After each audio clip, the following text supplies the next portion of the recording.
नमस्कार, मैं हूं सूरज शुक्ला और आप देख रहे हैं सारा समय लाइव टीवी। जैसा कि हमारे पीछे पब्लिक इकट्ठा है, ये श्रमिक हैं मनरेगा के।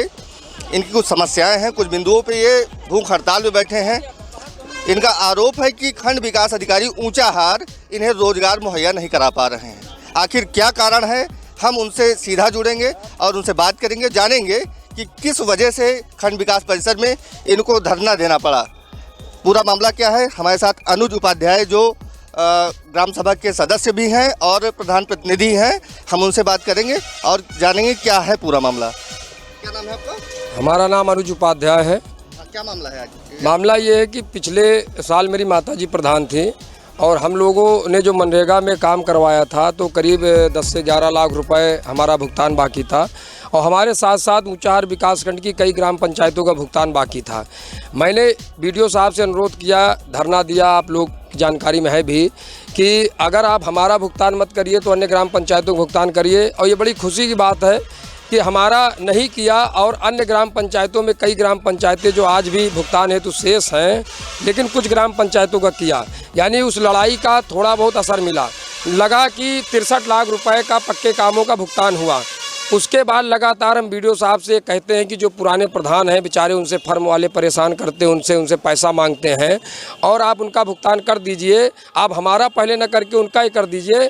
तो बीडीओ साहब उसको आनाकानी करते हुए केवल उसको हमको गुमराह करते रहे। तो आज फिर से मजबूर होकर के हमको पुनः धरना प्रदर्शन इस बात के लिए देना पड़ रहा है कि जो हमारा बकाया भुगतान है, जो भी गाँव पंचायतों का रोहनिया और ऊंचाहार के, वो बकाया भुगतान फीड हो और उनका भुगतान हो। और अन्य विकास खंडों में पुराना बकाया भुगतान भीड़ भी हुआ, भुगतान भी हुआ और नए वित्तीय वर्ष में नई इंटरलॉकिंग और नालियां वितरित भी की जाने लगी, यानी उनकी वित्तीय स्वीकृति प्रदान की जा रही हैं। और कहीं न कहीं ऊंचाहार रोहनिया के प्रधानों को एक बार फिर से इन खंड विकास अधिकारी महोदय द्वारा प्रताड़ित किया जा रहा है और उनको कोई भी विकास कार्य नहीं दिया जा रहा है। रही बात कच्चे काम की, तो कच्चा काम चूँकि इनके ऊपर दबाव रहता है, इनकी तनख्वाह रुक जाती है, इस वजह से कच्चे काम में अपना 19-20 चलाते रहते हैं। लेकिन पक्के कामों में जहाँ तक हमें लगता है सीधा 3% एडवांस घूस की मांग की जाती है और 10% पैसा आने के बाद मांग किया जाता है। नहीं, आप पत्रकार साथियों के माध्यम से मैं उच्च अधिकारियों तक ये अपना संदेश देना चाहता हूँ कि ऊंचाहार और रोहनिया में किसी भी प्रकार की इंटरलॉकिंग या नाली की स्वीकृति नहीं दी जा रही है।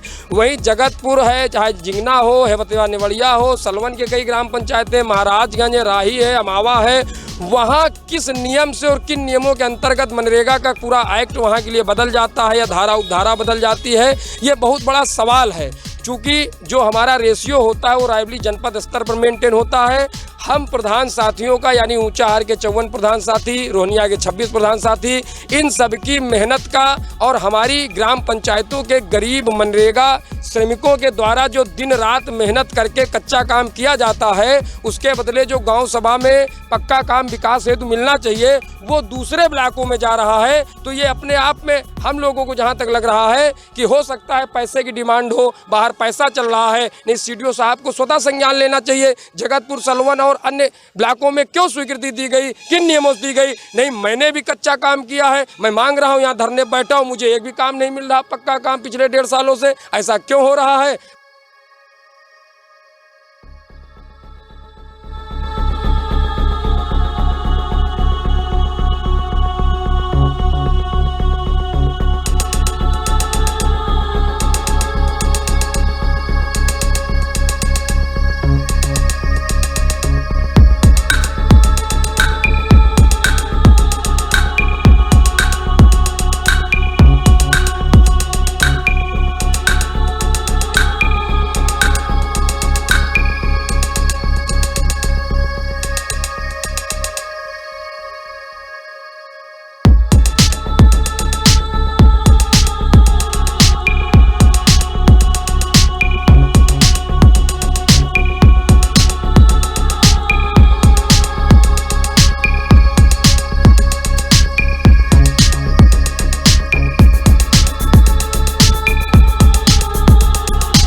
सवाल पूछ रहा हूं तो मेरा यही इसी बात को लेकर के हम लोग धरना बैठे हैं। और ये महिलाएं हमारी हैं, क्योंकि मेहनत कश हैं, खेती बाड़ी भी काम करती हैं, घरेलू कामकाज भी देखती हैं, तो ये अपना घर चली जाएंगी।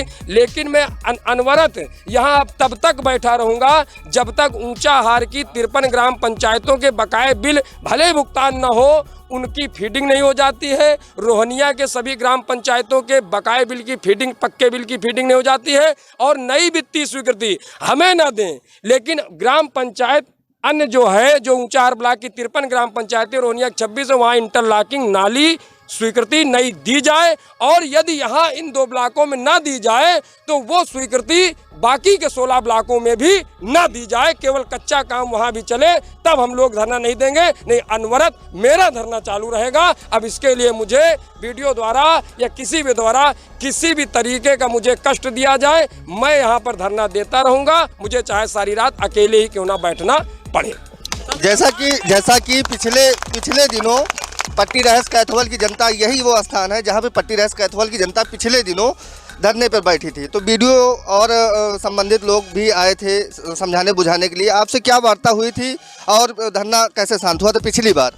चूँकि पिछली बार चुनाव भी था और लोगों को लगा कि हो सकता है ये चुनावी उसके लिए जानबूझ करके जनता को गुमराह करके यहाँ लाए हों, तो हमने इनकी मांग पर, इनके आश्वासन पर, बीडीओ साहब के उच्च अधिकारियों के आश्वासन पे हमने अपना धरना स्थगित करके अपना हम लोग चुनाव में लग गए। चुनाव बाद हमने देखा कि फिर से जब इनसे कहा जा रहा है तो वो बिलों के भुगतान की बात नहीं कर रहे हैं। लेकिन एक चीज़ कहेंगे कि कुछ ग्राम पंचायतों का कल्याण बीडीओ साहब ने किया।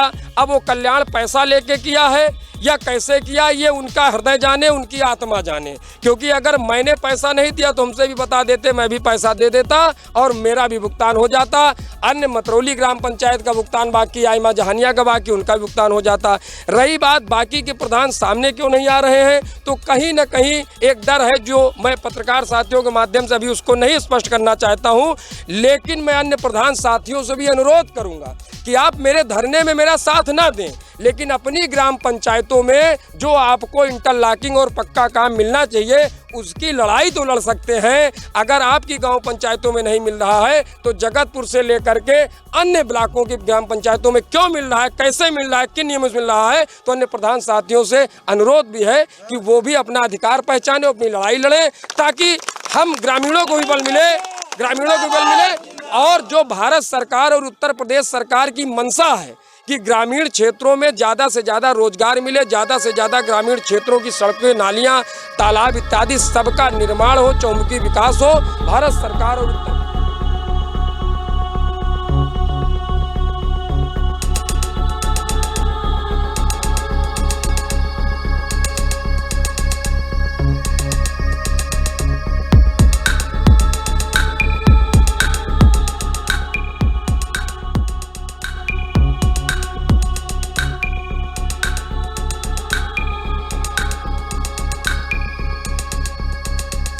सरकार की इस मंशा को भी बल मिले। बहुत बहुत धन्यवाद, यही मैं केवल कहना चाहता हूँ। जैसा कि हमारा सवाल ये है कि इस समय भारतीय जनता पार्टी की सरकार है जो कि भ्रष्टाचार विरोधी, भ्रष्टाचार को खत्म करने के लिए तमाम सारे प्रयास कर रही है, लेकिन यहाँ पे करप्शन की बात आ रही है कि कमीशन दो तभी बिल का भुगतान होगा। कहीं ना कहीं से इनडायरेक्ट रूप से हमारे ग्राम प्रधान प्रतिनिधि ने ये बात कही। हम उनसे ये जानना चाहेंगे कि ये इनके द्वारा जो है बराबर जो है धरने दिए जा रहे हैं, इसके पहले भी धरना दिया जा चुका है, दोबारा भी धरना दिया जा चुका है। कहीं ना कहीं सरकार तक ये बातें पहुँच रही हैं, लेकिन सरकार ऐसे खंड विकास अधिकारी पर जिनके ऊपर तमाम तरह के गंभीर आरोप लग रहे हैं, ऐसे खंड विकास अधिकारी पर सरकार कार्यवाही क्यों नहीं कर रही है। हम अनुज उपाध्याय से जानेंगे। कहीं ना कहीं ये भी भारतीय जनता पार्टी के से जुड़े हुए हैं। खंड विकास अधिकारी पर सरकार कार्यवाही क्यों नहीं कर रही है? अनुज जी, सरकार पूरी तरह से कार्रवाई कर रही है, लेकिन कहीं न कहीं हमारे प्रधान साथियों के मन में किसी न किसी प्रकार का डर है, भय है। मैं अपने धरने में तो उनको नहीं बुला रहा हूँ, मैं तो ये कह रहा हूँ कि जगतपुर से लेकर के बाकी के 16 ब्लॉकों में इंटरलॉकिंग और नालियों की स्वीकृति अभी 1 हफ्ते से 10 दिन पहले दी गई।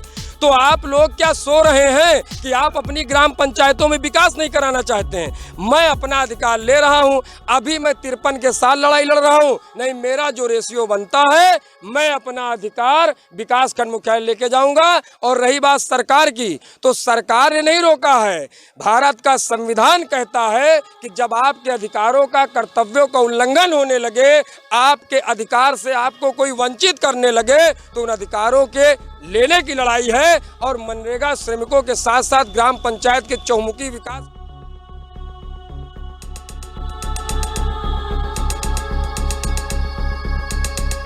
जिम्मेदारी हमारे ऊपर दी गई है, उसके लिए ये धरना प्रदर्शन है। ये किसी सरकार के खिलाफ नहीं है, ये ऊंचाहार विकास खंड के बाकी 53 प्रधानों को जगाने के नाम पे धरना है कि जगतपुर में एकता है, सलवन में एकता है, हीरो में एकता है। नहीं, क्या कारण है कि गांव के ग्रामीण श्रमिकों को हमको वोट भी दें, उसके बाद भी उनको धरना देना पड़े, तो ये कहीं न कहीं ये हम प्रतिनिधियों के लिए शर्म की बात है। इसलिए ये कहीं न कहीं धरना उन प्रधानों को जगाने के लिए भी है कि ऐसे खंड विकास अधिकारी से एकजुट होकर के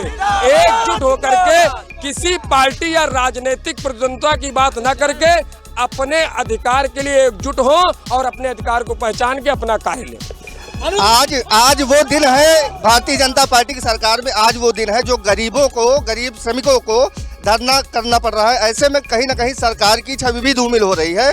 तमाम बार, मतलब 2 बार, लगातार 2 बार हमारी जानकारी में जैसा कि है, अब की दोबारा है, उसी बिंदु को लेके पट्टी राज कैथवाल की जनता ने धरना दिया है। ये मैसेज सरकार तक जरूर पहुंच रहा है, योगी आदित्यनाथ तक, जो उत्तर प्रदेश के सीएम हैं, उन तक ये बात जरूर पहुंच रही है, सोशल मीडिया के माध्यम से, न्यूज़ चैनलों के माध्यम से, प्रिंट मीडिया के माध्यम से। लेकिन खंड विकास अधिकारी पर कार्रवाई क्यों नहीं हो रही है? मेरा सवाल पहले भी यही था और अब भी यही सवाल है कि भारतीय जनता पार्टी सरकार विरोधी नीतियों में लिप्त ऐसे अधिकारी पर कार्रवाई क्यों नहीं कर रही है? बिल्कुल सीधी भाषा में खंड विकास अधिकारी महोदय द्वारा, भारतीय जनता पार्टी की सरकार द्वारा, आदरणीय योगी जी, मोदी जी की सरकार द्वारा ग्राम पंचायतों के सर्वांगीण विकास के लिए मनरेगा श्रमिकों को सुचारू रूप से उनके गांव में ही रोजगार उपलब्ध कराए जाने के लिए जितना बजट दिया जाता है, जितना उनको कार्य दिया जाता है, उस छवि पर उस छवि को धूमिल कर रहे हैं।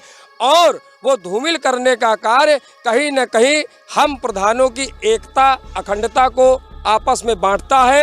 क्योंकि मैं अपने लिए केवल काम मांगता तो हो सकता है जैसा कि पुराने जैसे अन्य लोगों का बिल का भुगतान हुआ है, 63 लाख रुपए का भुगतान हुआ है, हो सकता है मैं भी पैसे दे देता तो हमारा भी भुगतान हो जाता। तो कहीं न कहीं ये खंड विकास अधिकारी महोदय जी की तानाशाही है और ये भारतीय जनता पार्टी की सरकार के साथ साथ गरीब मनरेगा श्रमिकों के पेट पर लात मारने का काम कर रहे हैं और अनावश्यक रूप से केवल न जाने किसके दबाव में काम कर रहे हैं। तो मेरा पहले भी कहना है, मैं ज़्यादा अब सवाल जवाब न करके हमारा सवाल फिर वही है कि सरकार आखिर ऐसे अधिकारी पर कार्रवाई क्यों नहीं कर रही? अब भैया ये सरकार जाने। हम नरेगा के ग्रामीण श्रमिकों सहित पट्टी राज कैथवल के प्रधान प्रतिनिधि के होने के नाते और पिछले साल थानाध्यक्ष महोदय जी के आश्वासन पर, खंड विकास अधिकारी महोदय जी के आश्वासन पर, यानी कि शासन के आश्वासन पर घर चले गए। उसके बाद भी आज वो अधिकारी कहाँ है जो आपको आश्वस्त कर रहे थे? उस टाइम धरना जो है खत्म करवाए थे। हम बैठे इंतजार कर रहे हैं, संवैधानिक हमारा धरना चल रहा है, शांतिपूर्वक हम ग्रामीण बैठे हैं और इसमें किसी भी प्रकार का हम लोग कोई भी ऐसा अनैतिक या अराजक कोई भी कार्य नहीं करेंगे जो भारत के संविधान को, भारत के कानून को किसी प्रकार से खंड विखंडित करने का काम करे। हम बैठे हैं शांतिपूर्वक। अगर बैठने पर किसी प्रकार की कार्यवाही या किसी प्रकार का उत्पीड़न होता है तो उसके लिए हमें थोड़ा कष्ट होगा कि जिन अधिकारियों ने इस आश्वासन पर हमको धरना से उठाया कि आपके बकाये बिलों का भुगतान होगा, ऊंचाहार के सभी 54 गाँव में समान विकास होगा, रोहनिया के भी गाँव में काम होगा, वो अधिकारीगण हमारी इन समस्याओं को लिखित रूप से हल करा दें, हम लोग चले जाएंगे। क्योंकि शर्म आती है अपने आप को प्रधान प्रतिनिधि कहने का कि हमको जनता वोट भी दे, उसके बाद भी उनका हम काम न कर पाएं और उनके साथ धरना बैठना पड़े। ये धन्य है हम कि कम से कम हमारे मनरेगा श्रमिक खाली पेट भूखे प्यासे हमारे साथ आज मुझे ताकत देने के लिए खड़े हैं। यही मैं बात कहना चाहता हूँ कि पूरी तरह से सरकार की छवि को उच्च अधिकारियों की छवि को वीडियो ऊंचा हार बर्बाद कर रहे हैं। अगर ये चाहें तो हमारे बकाये बिलों का भुगतान फीडिंग कर दें और नए कामों की वित्तीय स्वीकृति दे दें, हम लोग शान से चले जाएंगे। लेकिन ये चीज़ें जब तक लिखित रूप से नहीं देंगे तब तक हम लोग यहाँ से नहीं जाएंगे। लेकिन हमारे ग्रामीण जो भी घर जाना चाहते हैं वो जा सकते हैं, लेकिन मैं यहाँ तब तक बैठा रहूँगा जब तक मेरी अब की मांगें पूरी नहीं हो जाती। जैसा कि आप देख सकते हैं आक्रोश खंड विकास अधिकारी को के कार्यशैली को लेकर है। अब हम यहाँ के श्रमिकों से जुड़ेंगे और कुछ सवाल उनसे भी पूछेंगे कि आखिर उनके मन में क्या है और क्या चाहती हैं। क्या नाम है आपका? आशा देवी। यहाँ ऊंचाहार खंड विकास कार्यालय पर आज किस लिए आई? ऊंचाहार का काम के लिए है। तो क्या काम नहीं मिल रहा है? काम कहाँ मिल रहा है? कब से काम नहीं मिला? कब से नहीं मिला, कब से 1.5 क्या नाम है आपका? हमारा रन्नू कैथोल की रहने वाली? कैथवल के रहने वाली। यहाँ किस लिए आई हूँ ऊंचाहार विकास खंड? हम काम के लिए आए हैं। काम नहीं मिल रहा है? काम 1.5 साल हो गए, काम दे नहीं रहे। तो यहाँ कब तक बैठे रहेंगे ऐसे? जब तक काम नहीं मिलेगा। दादी आपका क्या नाम है, किस लिए यहाँ पे आई? काम के बारे भाई। तो धरना यहाँ कब तक चालू रहेगा आपका? जब तक काम ना मिले तब तक चालू रही। तो यहाँ भूखे प्यासे कैसे बैठे रहेंगे, कैसे मैनेज? कैसे बैठ रहा भाई, और कैसे बैठ रहा भाई? जब तक काम नहीं मिलेगा तब तक नहीं हटेंगे यहाँ? ना हटा। कच्चा पक्का दोनों काम मिले। जब तक काम नहीं मिलेगा तब तक आप लोग ऐसे ही बैठे रहेंगे। क्या नाम है आपका? उर्मिला। कब से यहाँ बैठी हैं? सुबह से बैठी हैं तो 12 बजे से। कोई अधिकारी आया आप लोगों से बात करने? नहीं आया, कोई नहीं आया। तो निरंतर ऐसे ही धरना चलता रहेगा जब तक कोई अधिकारी नहीं आएगा बात करने के लिए? हाँ, जब तक अधिकारी ना आए जब तक हम सब ऐसे बैठे रहा। तो जैसा कि आप तस्वीरों में देख सकते हैं पट्टी रहस कैथवल की जनता है और ये अपने रोजगार के लिए, रोजी रोटी के लिए लड़ाई लड़ रही है। सूरज शुक्ला, सारा समय लाइव टीवी, रायबरेली।